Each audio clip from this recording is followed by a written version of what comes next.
And welcome to this session on how you as a provider can get the most out of Analyser. So you're probably aware that you can use Analyser to get in front of advice professionals when they're reviewing their platforms and their investments. But we wanted to take some time to show you today about how you can actually use the data that's inside Analyser for your own purposes. So we're going to walk you through a few things. The main thing we're going to talk through is client reports. That's new functionality that we've brought in recently, and that can kind of help support advisors when they're considering switching platforms. It can take into account custom pricing deals, and you can also use the system to help with modelling charges for particular portfolio sizes. So I'm going to hand over to Terry now, and he's going to walk through a few examples. Terry. Thanks, Natalie. Hi, everyone. And if anyone is actually watching this, thanks very much for watching.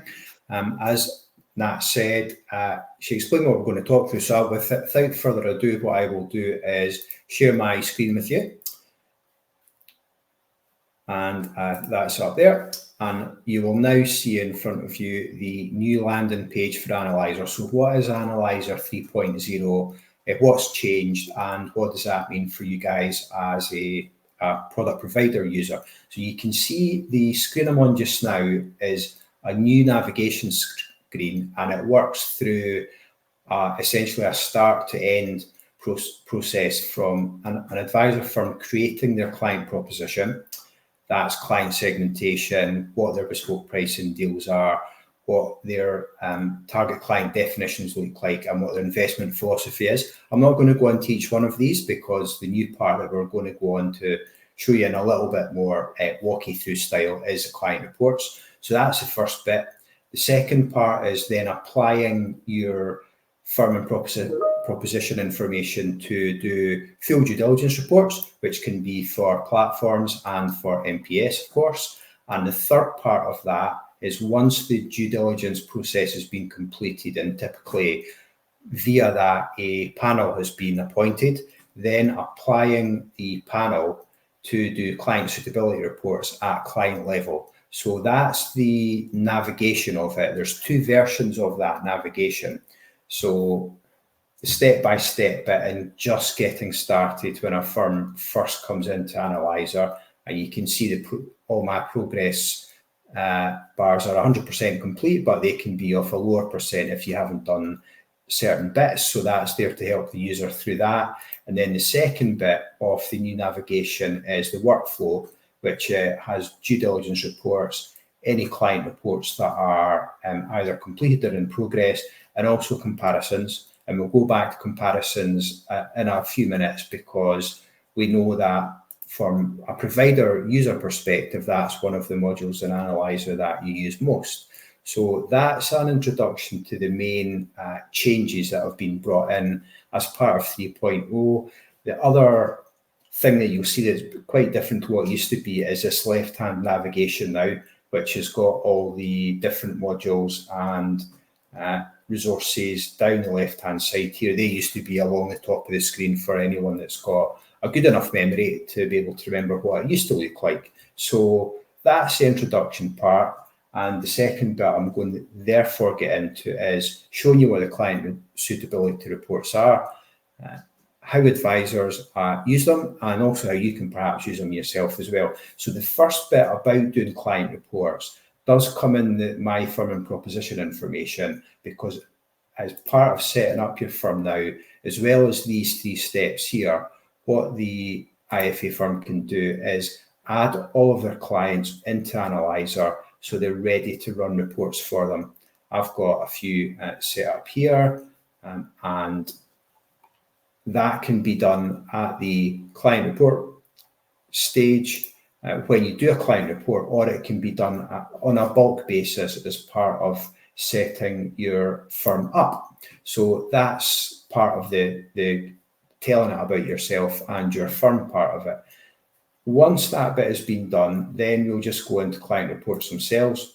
There's a number of ways you can navigate to them, but just using this left-hand menu, and what the user will see is completed client reports and also any ones that are in progress. So I've got some musicians and football players, and the one that I'm going to use is Randall Floyd.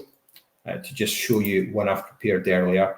As an aside, if anyone who knows which movie Randall Floyd is taken from, without having to use Google, then you're basically my best friend, because it'll mean that you're quite geeky about a particular movie in the same way that I am. So being my best friend probably isn't the most attractive proposition in the world, but you are, so call me. This is the start of the report. So we've already set the client up. What the next thing to do then is to select which client segment the client is going into, because you've already set up your client segmentation and done due diligence reports. And then you can link the client to a particular due diligence report, which would have a panel attached to it. So we'll go with this one for here, and that's step one.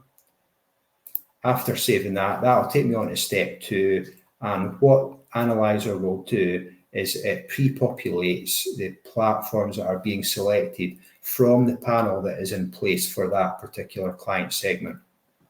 I've done a bit of work on this report before, so this isn't the panel that happens to be in place for this segment. Is Quilter and Transact, as you may have saw on the previous screen, but I've added a couple of other platforms into there, and I can easily add and take them out. And if I wanted to, I can select all platforms if I want to do a whole of market comparison for this particular client. But the way that the system architecture is designed and the intended method of working is you don't have to do that for every client if you're an advisor, because you've already done due diligence to set the panel of the ones that you're seriously looking at. So that's how it works.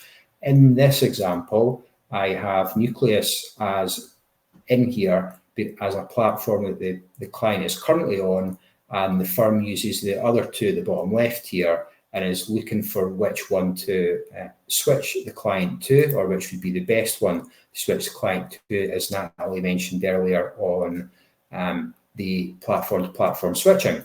Next part is to create a bespoke portfolio, which wrappers, portfolio sizes, all that stuff. The new thing that we've got in the pricing engine is growth.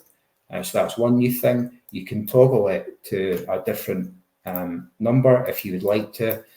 It defaults to 5%. We can put in annual contributions and annual withdrawals.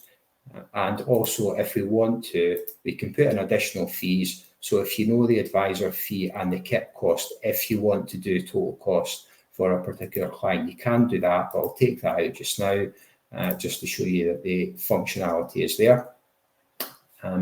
And then what we get back is the famous Landcat heat maps on the fourth stage here of the pricing results, and it shows projecting forward 15 years at different intervals what the pricing will be based on the current platform pricing structures as of today. We don't know what they'll be in the future, what they will be, and also projecting the portfolio size forward with the assumed growth rate and the annual contributions that are going to be paid each year. So it's like kind of a basic cash flow modelling thing there in terms of what the portfolio is going to grow to, and it is actually relatively accurate to the full sophisticated cash flow modelers that you get. Kind of penultimate thing to do at stage 4 here is decide which platform is going to be recommended and put in a comment. This bit here is notes to self for the advisor firm to see. Recommend an investment proposition. Then we're at essentially the summary stage, where in order to get the report over the line, what the firm is doing is, from the platform that's been selected, putting in the justifications and recommendation reasons for the platform that's being recommended. So we're kind of almost there now. Once that has been completed, complete the report, it goes into a complete report. So once we've got to the end of the report process, it's a case of completing the report. And the options that the advisor has once the report is completed is to download a nice, shiny, branded, pre-constructed report that's ready to give to the client or put in the client pack. It's got the analyzer on it, but key, the advisor's branding on it, so it's all white labeled. And the other thing they can do in the top right hand here is export data, which is makes it into a big zip file, puts all the data into Word and Excel and PNG formats, depending on what the data is, that the advisor can take and import into their chosen report writing software. So there's those two options. With the advisor research we did when we were building this, quite a lot of advisors said, we don't want your report in the whole, we'd rather export the data. So we built that too. So that's the two options that are there. And those options are there for you too, if you want to deploy this from a provider perspective, in terms of, as Nat mentioned at the start, putting stuff in front of advisor firms and getting yourself informed in advance of meetings and stuff like that. Great. Thanks, Terry. And so in terms of, if I'm, say, a firm, whether I'm an advisor or a provider, and I wanted to sort of model bespoke kind of custom pricing deals, how would I use Analyser to do that? Yeah, that's a good question. So the way that one would do that, and it also, it's particularly good question just now, because we are at the Landcat seeing a lot more advisors come to us with special pricing deals and setting up their own special pricing deals. And the way to do it would be to go to the My Firm part and click on My Pricing and add the structure. So you can see I've got a number of structures in here. And the key thing to bring out, even though the report I showed you didn't have any special pricing deals in it, if one of the platforms that I was using I had a special pricing deal for it, it would also pull that into the client report in the same way that it does as it always has in the comparisons module. So that's how it would be done. So once you create a client pricing structure, or a custom pricing structure in Analyser, in the My Firm tab, it is then used in all applications in the system, or all modules in the system. So that's how you would do that. If you have a particularly complex deal, we can deal with that too. If they come outside of the normal banding, which is quite common for the standard pricing structures, or there's different wrapper charges removed, or things are different, we can deal with all of that inside Analyser. As a provider, and we know some of you do this already, an application for you of the custom pricing tab is you can use it to model pricing against a particular competitor of what a custom deal might look like for an advisor. You can use it to help with your strategic pricing change analysis, if you're looking at changing your pricing structure without having to do it internally by making a big spreadsheet or getting your in-house actuaries to do it, whatever. It's all there for you in Analyser to be able to model any kind of pricing that you want to on a strategic basis. We like to pride ourselves on always having pricing up to date in Analyser.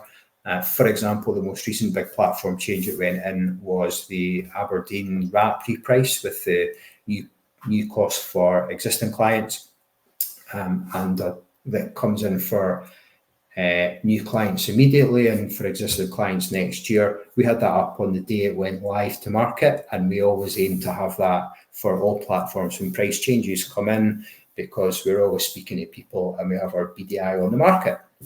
And so watch out for more price changes to come from some platforms in the future would be my bet, Nat.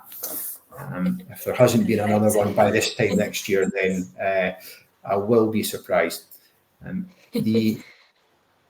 Probably to wrap up, because you're now getting sick of listening to me talk, and I don't blame you, is just to mention that from a provider perspective, we do know that one of the most commonly used modules inside Analyser is the directory, just to find stuff out. So for platform and NPS, none of that has changed. All the information is still in there. And of course, the comparisons module, nothing in the comparisons module for either platform or NPS has changed either. It's just that you navigate it via a different way down the left-hand navigation bar here. And for whatever analysis structures that you've got set up, that's all still there. Nothing, unless you've actively deleted it. On up-to-date stuff. For example, a way that I was using Analyser and Anger recently was doing a cash analysis. So what I wanted to do is, with all interest rates changing and all the double dipping noise that's been going around the market and all that kind of stuff, is work out, well, what are clients actually paying on platform, or how much interest are they getting when you take everything into consideration. So the way that I did that was I created this pricing analysis one. I selected these particular features on the right hand side. I was able to see the results, download them into a spreadsheet. Then the second thing I did was go back into comparisons and do a platform pricing comparison on the same subject to see what the platform charges were. So this cash rates May 2024, find out what all the cash rates are or were at that time for all the platforms, download them into a spreadsheet. Then I was able to work out what the effective cash rate is when you deduct platform charges where applicable, to see what the effective rate would be at various portfolio sizes. And the outcome of that analysis was kind of quite interesting, or I thought very interesting, because I'm weird that way, which I'm not going to share with you. But if you want to see it, feel free to get in touch, or even better, go into Analyser and have a shot at doing it yourself, because it's quite easy to do. And with that, I will hand over to Nat to either give me a row for anything I've forgotten to cover, or simply just wrap up and let you know what you can do next in the back of this, watching this video, which we thank you for watching. Perfect. Thank you, Terry. I think you've covered all the talking points, so thanks ever so much for that. Hopefully that was useful for you if you're watching that at home or wherever you're watching. If any of that has thrown up any questions whatsoever and you'd like to have a chat with us about what you can use Analyser to do, then you can always book in some time with us. Terry and Abby are around for one-to-one kind of demos or consultations, that kind of thing. And also, if you're a provider and you want to find out a little bit more about what an Analyser subscription can offer you, then just get in touch and we can help you with that too. But for now, thanks ever so much for watching. See you again soon.